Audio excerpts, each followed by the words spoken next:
Chair recognizes Mr. Burlison from Missouri for 5 minutes. Thank you, Mr. Chairman. You know, I am an investment advisor representative. I do have a securities license, and I sit across the table from people when you manage someone's accounts, and the burden is on you to make sure they make it all the way to end of life, and that their funds do not run dry. And I'll tell you, when you're facing someone and you're looking them across the aisle, you realize that burden. It weighs on you. And when your clients' portfolios go down, you feel the pain. But you know what I would never do? I would never, and I would think it would be fiscally irresponsible to apply my morality on my clients' funds, right?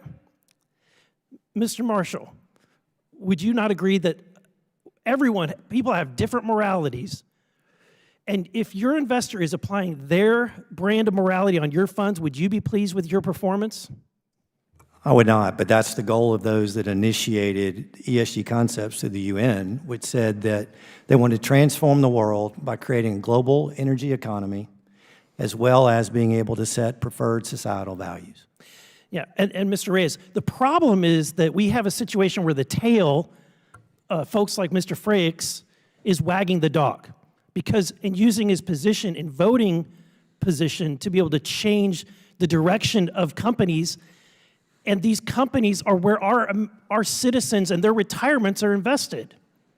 That's correct. And I wouldn't want anybody's morality, whether it was progressive, conservative, or something in between, voting with my dollars. And when I and my team invested on behalf of others, it was the same. We wouldn't interject our own political preferences or personal preferences. Well, and the impact on states is unbelievable. We heard from the Illinois is over 100, I saw reports, $110 billion in a pension deficit. It may be more, right? And so the problem is that in order to make that up, is that the state has to kick in more dollars in order to get that fund to be solvent. That's what happens in every state. When you become below a particular level of solvency for your pension, you start having to kick in more. And the impact on the taxpayers is devastating. So, yeah, we can talk about whatever moral decision that you want to make. You can make voting right decisions to direct people's money towards your brand of morality. But when you mess around with other people's money and they get hurt, who pays? Do you? No, you don't pay. They do. And that's what this is about. We're trying to make sure that people are not messing around with retirees' funds. So let me ask this question. It was mentioned that we are not able to, we just want to have more information out there. So let me ask a question. Mr. Marshall, and you guys can go down the line, just say, in Missouri, our treasurer issued a rule that said, if your money manager is using ESG in their metrics, then your client should probably know about that, right? More information would be good information. Would you agree with that? I don't disagree at all. Mr. Reyes, do you agree with that? Agreed.